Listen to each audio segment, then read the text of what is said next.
We're still under that air quality alert for the day today and probably into some of the day tomorrow. Right now, we're still seeing that moderate or that yellow across the state. And taking a look outside our quad cams right now, we're going to continue to see temperatures into the 70s, 79 degrees in Lansing and Grand Ledge, 78 in Jackson and Hillsdale, still looking at a little bit of some hazy skies. Satellite radar is remaining rather quiet across the area, and over the next 12 hours, we'll continue to see a little bit more clouds working their way into the forecast with temperatures back into the 60s. We'll have the full details coming up in just a little bit. 6 News at 5 starts right now. WLNS is here for you, celebrating 75 years of bringing you the news with 6 News at 5. Doctors are warning continuous smoke in the air could lead to serious health complications in the future. It's our top story at 5. Thanks for joining us. I'm Jorma Duran. 6 News has been here for you, keeping you updated about air quality impacts concerns across mid-Michigan due to wildfires burning in Canada. And today, because our smoky air has been lingering around for weeks, doctors say even the healthiest of people may need to take precautions. Today, 6 News reporter Zach Priest spoke to health professionals about why it's important not to underestimate the health effects smoke can have on your body. He's here for you now live with all those details. Zach, how's it going out there? Thanks, Jorma. Well, as you can see behind me here, just kind of hovering over the Capitol building, there is just a small haze. But medical experts, they warn that even such a small haze can actually lead to serious long-term medical issues, especially for those with pre-existing underlying conditions. Bo Robinson was out honing his skateboarding skills today, getting some exercise and enjoying the weather. But experts warned that today might not be the best day for outdoor activities. Air quality index today is unhealthy for sensitive individuals. Sensitive individuals are the individuals who are, for example, elderly, children, pregnant, and also patients with chronic lung issues. Astrid Lear was cruising downtown. He says the smoke has been a nuisance while trying to bike, a method that he uses to get around. I've been noticing the smell of the air is different. I'm out of rep a lot faster, which is unfortunate because I enjoy biking. I enjoy physical activities and stuff like that. Health professionals are worried that too much smoke inhalation could leave people with health problems down the road. Normally with age we lose lung function, and having these particulates going to our lungs, that will increase inflammation in our airways, and that will exacerbate the decline of the lung function. He says the air quality tends to be the worst in the early afternoon and suggests avoiding outdoor activities during this time. Make sure your inhalers are refilled and you have your rescue inhaler when you go out. Make sure to reach your doctors when it's needed, especially if you have symptoms like worsening cough, more irritation, throat, eyes, airways. But Robinson says he hasn't noticed much of a difference and plans on enjoying the weather, him and his skateboard. Now, Sala warns that common face masks actually won't do enough to keep the minute particles in the air out and keep them out of your lungs. He would suggest wearing an N95 mask if you are at a particularly high risk, but says that even an N95 is not going to keep all of those particles out. So he warns people to stay safe. Reporting live in Lansing for 6 News, I'm Zach Priest. Zach, thank you very much. We have new information about a stabbing from late last night in Lansing that sent a 19-year-old man to the hospital. It happened at about 11 p.m. in the 2100 block of West Hillsdale at St. Joseph Park. When officers arrived, they found a crime scene but no people. A short time later, officers responded to a local hospital for reports of a walk-in stabbing victim. He remains hospitalized and at last check was listed in stable condition. Officials don't believe this was a random act. Anyone with information is asked to contact the Lansing Police Department. The number is right there on your screen. 6 News is your local election headquarters, and preparations are currently underway for tomorrow's primary election. Mid-Michigan voters can start casting their ballots when polls open at 7 a.m. in the morning. You can still vote early with an absentee ballot, but must return it by 8 p.m. tomorrow when the polls close. Voters in Lansing can choose any of the 13 ballot drop boxes across the city. This year's primary will narrow down the list of candidates for mayor, city council at large, and 4th Ward City Council.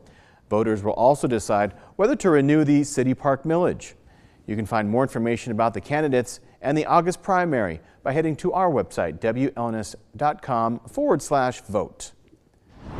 This past Friday, President Donald Trump fired the head of the agency that generates monthly job numbers because he was unhappy with the numbers that were released.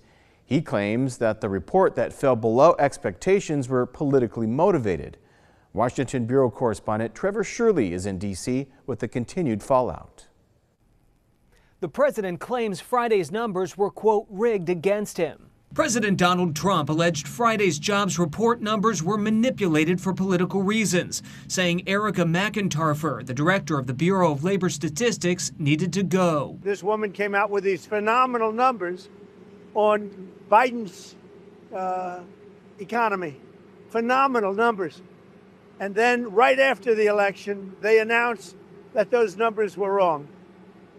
And that's what they did the other day. So it's a scam, in my opinion. The president provided no evidence for his claims, and by the end of Friday, McIntarfer, a Biden appointee, was out of her job. I think what we need is a fresh set of eyes at the BLS, somebody who can clean this thing up. The White House says Friday's report included revisions to jobs numbers from previous months, showing less positive economic indicators.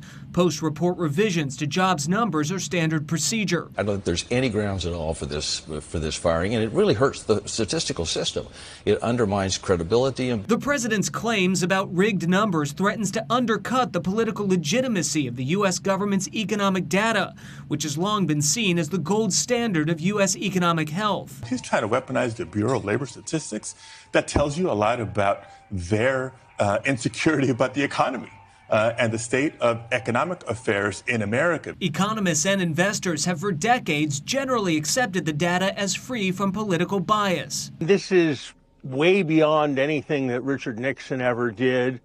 I'm surprised that other officials have not responded by resigning themselves. Critics also question whether McIntarfer's replacement will be impartial or just do the president's bidding. Will this be another yes person for the president that's going to be more interested in propaganda than statistics, more interested in propaganda than the facts? So far, the president has not named a replacement, but he's expected to do that at some point this week. Reporting in Washington, I'm Trevor Shirley. We've got an orange barrel alert for you involving the eastbound I-96 exit ramp to M99, better known as Martin Luther King Jr. Boulevard in Ingham County. Starting tomorrow, eastbound I-96 from exit 101 to M99, aka Martin Luther King Jr. Boulevard, will be closed for a stage change that'll be in place until September 26th. A detour will be posted and drivers are advised to use caution.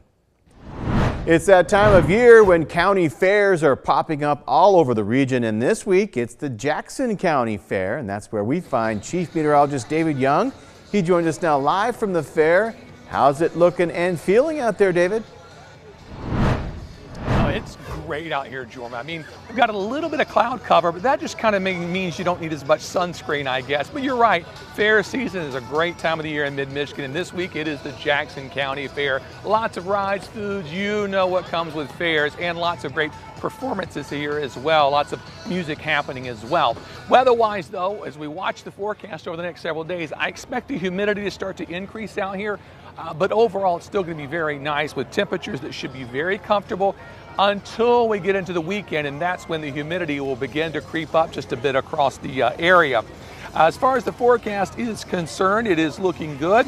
The Jackson County Fair forecast, you can see how the temperatures begin to creep up over the next 3 days as they climb into the mid, and then later in the week, upper 80s. We've got a chance at 90 by the weekend, but Thursday, 87 degrees, as warm as we'll be in the next 3 days at least. So that part is looking very good. We've also got an air quality alert in effect through tomorrow night at midnight for all of mid-Michigan, with the exception of Hillsdale, Coldwater area, Branch County, and Lenawee County. That expires tonight. So still some problems with that Canadian wildfire smoke out there. There's their current air quality index, mainly yellows showing up, so it is a bit of a problem, but once you get into the orange category, then it's unhealthy for everyone. So sensitive groups need to pay very careful attention to this. But for most of us in mid-Michigan, not a huge issue today.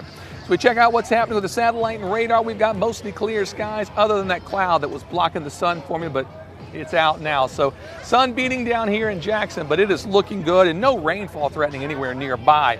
Skyview Network on the McLaren cam. Notice we see a few clouds out there. 81 is the current temperature. Wind south-southeast at around 1 mile per hour, so we'll call that light.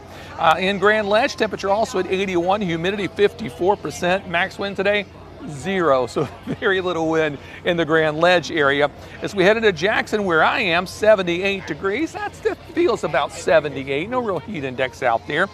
No rainfall today, humidity at 54%. We'll head further south into Hillsdale, where we've got temperatures currently in the upper 70s, humidity 55%. Peak wind today, only 15 miles per hour, a light breeze, if that. In terms of precision cast, it's quiet tonight. Now, I've got no major storm system on the way over the next couple of days, but you can see we're kind of in and out of clouds here and there. And by tomorrow morning, it's still relatively quiet, but into the afternoon hours, is there a chance a pop-up shower could occur? Yeah, but the chance is just so low. I mean, it's not even worth putting in the forecast at this point. That'll change a little bit as we head into Wednesday. Storms to our west start to die out, but there's a little system in the southeastern corner of the state, and as that drifts to the northwest, you can see we get a few pop-up showers in the afternoon. So that's our best chance of rainfall during the week. The weekend might be a little bit of a different story. Temperatures currently sitting in the 70s and lower 80s. It is very pleasant all across the area this afternoon. No real dealing with no humidity. The dew points are still low, so that hasn't been an issue. Tonight we drop down to 60, which is still very comfortable. Then into tomorrow, we'll start out near 60, but then climb quickly into the 70s and 80s, 85 degrees, the high temperature by 5 o'clock. Over the next 6 days, temperatures will stay warm and get hot over the weekend. Look at the low temperatures bottoming out near 70. That means humidity is a factor. Sunday, chance of showers and storms, and then on Monday, and then that will begin to move out as temperatures remain next week in the upper 80s, maybe again 90 as we head towards next weekend. So great looking evening. Come on out to the Jackson County Fair. Wonderful time out here, wonderful weather. You just can't beat it. Jorma?